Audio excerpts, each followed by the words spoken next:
At the highest level of ethical conduct, the individual deed is determined by ethical intuition.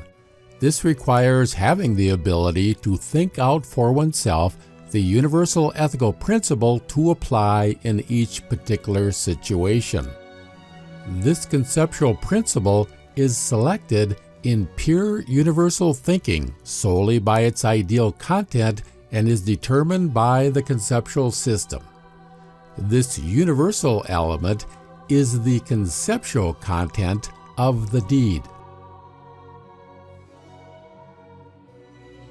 The perceptual elements of the deed are the particular life situation one is dealing with and the perception of myself taking action in the world. This perceptible content is never the motive for taking action when the deed is determined by pure ethical intuition.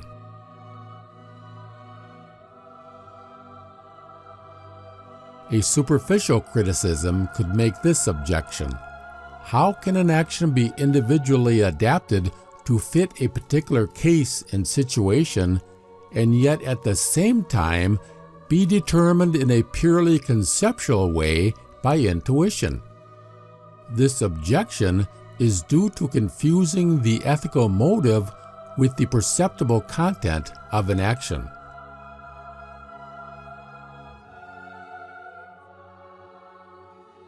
Our action is not based on ethical intuition when our conduct is determined by a life situation.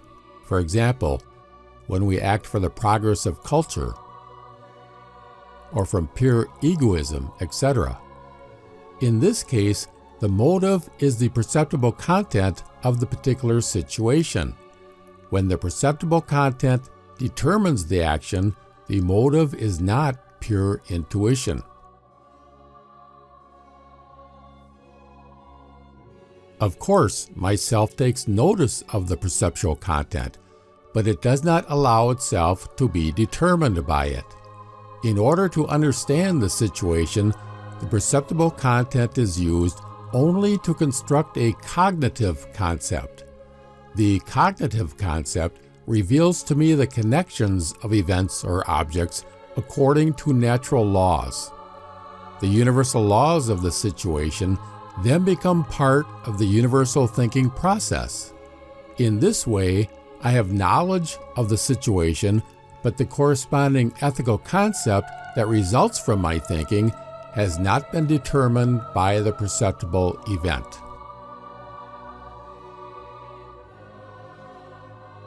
The cognitive concept of knowledge of a given situation is also a moral concept only if I base my point of view on a single fixed moral principle.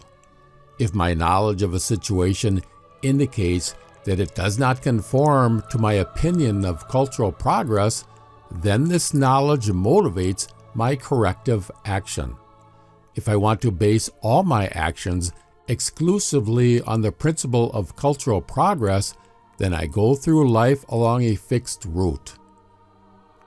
From every event that I notice and which attracts my interest, there springs a moral duty, namely to do my part to ensure that the event is used to advance culture. At a lower level of morality, the event or object will have a moral label, with instructions for me about how I should behave. At a higher level, these moral labels disappear, and my action is determined in each particular case by my idea, and more particularly by the idea that reveals itself to me when I face a concrete situation.